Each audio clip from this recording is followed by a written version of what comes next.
mula Baguio ay magmumotor tayo patungong Sayangan Atok Benguet, na kung saan ay pupuntahan natin ang isa sa pinakasikat at dinarayo ng mga turista, ang Northern Blossom Flower Farm.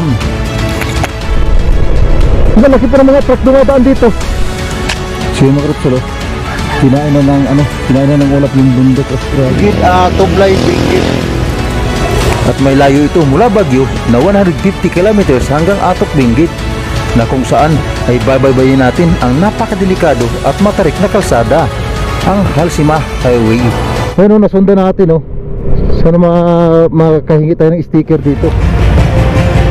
Ang Halsima Highway ay kilala rin bilang Benguet Mountain Province Road at Baguio Buntok Road.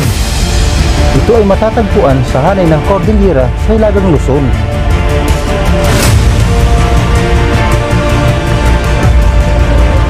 Ito ay umaabot mula Baguio hanggang munisipalidad ng Bundok Mountain Province. Ang Halsima Highway ay isa sa tinuturing na pinakamataas at pinakadelikadong kalsada sa bansa.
Kinain na ng ulap yung bundok, grabe.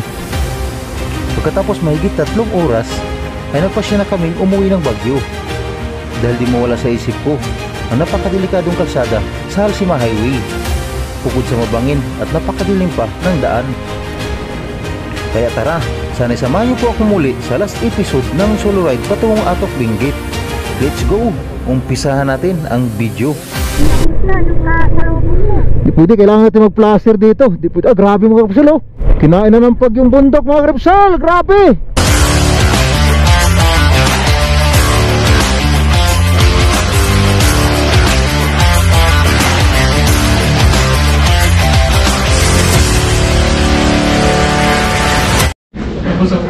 Uwi na tayo mga Repsol, uwi na kami dahil time check natin is 3:05 na. Malayo pa yung tatakbuhin natin.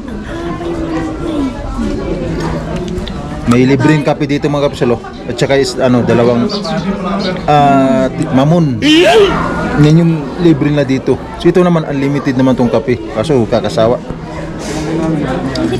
Hanggang dito na lang mga Repsol, pauwi na kami dahil hapon na. Malayo pa yung tatakbuhin namin, sure na to na gagabihin kami dahil malayo. Uwi pa kami ng Baguio. Right, let's go. Check natin is 3:32. So pauwi na tayo ng Baguio mga Repsol, galing tayo ng Atok Benguet, sa may Northern Blossom Flower. Doon tayo galing. So pauwi na tayo nito. Medyo naabutan tayo ng ulan, pero okay lang, at least pauwi na. Hindi kagaya kanina na masyadong mahaba yung biyahe natin. Ngayon medyo palusong na, kaya medyo mabilis-bilis konti ito. Siguro darating tayo doon sa Baguio is mga 6. Tansya na natin yan. Grabe yung daanan dito mga Repsol. First time natin magka-pasyal dito, pero nag-enjoy naman tayo dahil sobrang dami talaga mga Repsol ng ng mga bulaklak doon. Grabe, daming turista pumapasyal. Talagang siya, dinarayo talaga siya ng mga turista mga Repsol. Tourist spot talaga siya. Medyo may kamahalan nga lang din yung entrance fee, 250 plus environment fee 50 pesos, kaya worth of 300 din bawat isa sa amin. Sobra naman kami nag-enjoy dahil siyempre first time natin makapunta dito. Pangalawa, Ito yung pinunta natin dito para mapasyalan yan bang mga ganyang tourist spot. So yun mga krepsal, ito yung nakikita ko lagi sa mga vlog nila, oh. Itong ditong spot na to. Ito. Yan, oh, diba? Kilala ito sa tawag na half tunnel ng Halsema Highway at Tukbing Gate.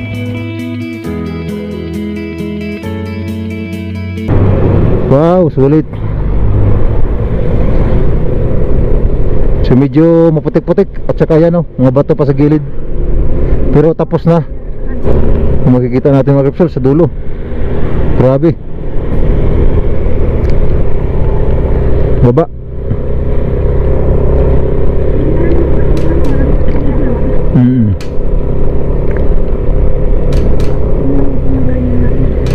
Parang malapit lang, Kinain na ng pag yung paligid dito. Oh. Ay grabe. Sulit, ang lamig. Di pwede, kailangan natin mag-plaster dito. Di pwede, grabe mga krepsal, Ayan, kinain na ng pag yung bundok mga krepsal. Grabe. Ingat-ingat tayo dito. Grabe. Tingnan mo, sulit. Paano mo makikita itong ganito? Patakbo ka. Barangay Abyang. Ha? Adtang? Atok Binggit. Ay grabe. Sobra. So yan, grabe mga kapsol. Sulit. Nakatakot dito. Grabe, lalaki pa naman ng mga truck. Tapos ganito pa yung madadaanan mo na zero visibility yung labas, Zero visibility. Grabe. Di pwedeng magpatakbo ka dito na mabilis, no? Oo, naka-placer talaga ko.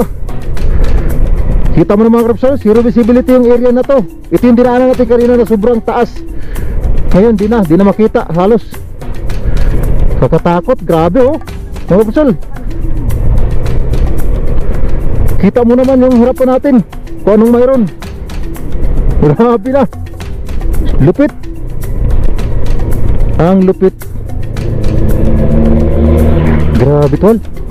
Taas na noo. Di natin makita yung babay.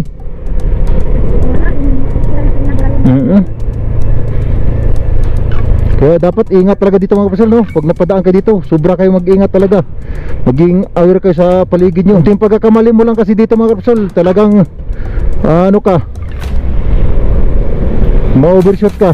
At saka yung mga kasalubong mo, ang lalaki, puro dump truck. Ayan, wala na yung baba. Hindi ko alam kung anong mayroon sa baba. Baka ibang mundo na yan. Grabe to. Sus, Diyos ko. So kanina mga karepsel, pagpunta natin dito, maliwalas yung paligid.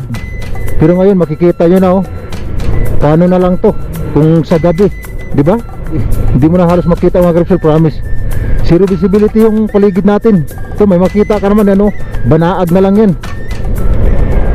Grabe, wala namang ulan, pag yan, pag.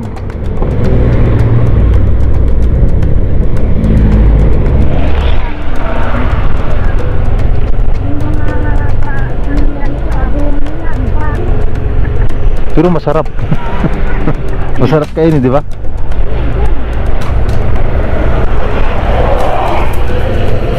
Lupit ng mga sasakyan dito. Humahagros.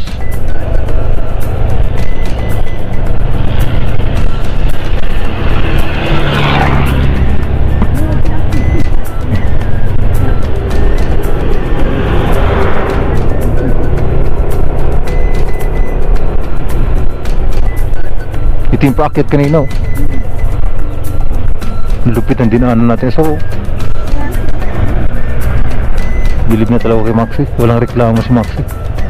Tsaka kasi si Maxi talagang napakasulit ng kondisyon ni Maxi, Tsaka kita mo naman kahit saan nakakarating si Maxi. Mahal talaga mahal natin si Maxi. Kaya mahal din tayo ni Maxi. Kaya iniingatan tayo,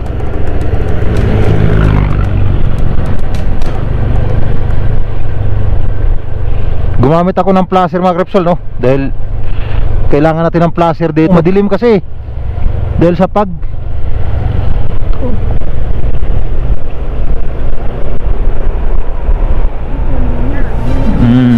Meron pa, may mga portion pa yun, oh, sa dulo kabila.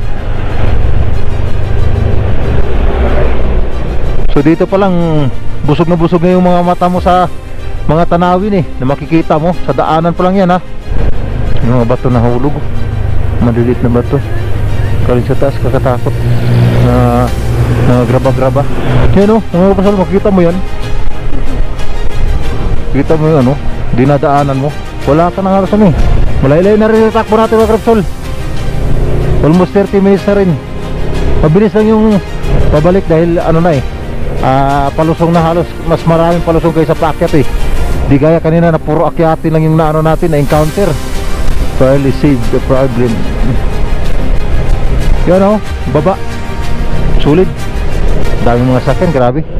Ay, umuulan na. Alright, mga krapsol, andito na tayo sa kilometers 20 Ambassador Tublay, Benguet. So andito na tayo. Galing tayong Atok, Benguet, no. So malaylay na rin. So nag-stop over tayo dahil naghubad tayo ng kapote. Grabing lakas doon ng ulan. Pangalawa, sobrang kapal ng pag.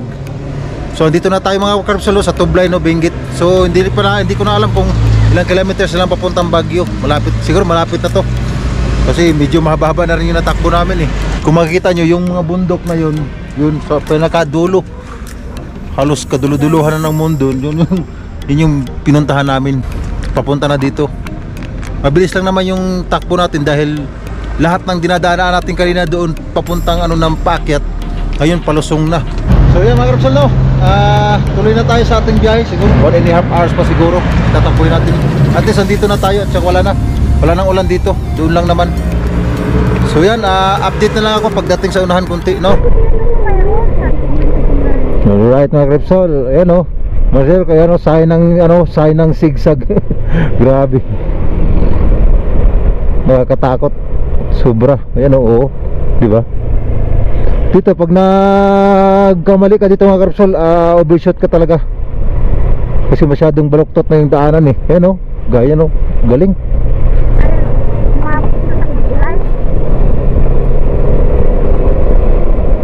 Grabe ito, mga karapsol, no? Kita nyo naman yung dinaanan natin papuntang Atok, Benguet, mga karapsol. La Trinidad, Benguet. Ganito kalupit. So balik-balik lang. Parang wala mo yung walang katapusan yung liko-liko natin. Oo. Ay, ito, hindi pa ito tayo. Oo. Ito nga yun, ang lupit. So yan, mga karapsal, nakadaan, ito na yung nadaan natin kanina, mga karapsal, National Toll Gate Baguio Buntok Road. So yan, makikita nyo dito pa lang papunta tayo doon kanina. Mahaba ng oras na ginugol natin Okay, ngayon pa lang natin nadaanan yan. Napakalupit ng tinakbo natin. Grabe. Ito medyo malayo pa talaga to. La Trinidad, Benguet, Strawberry Farm dito sa Trinidad, Benguet pala to. Yan. Boss, ito yung papuntang Baguio, boss? Baguio? Oh. Thank you. Galing tayo ng Trinidad, Benguet. So welcome Baguio na.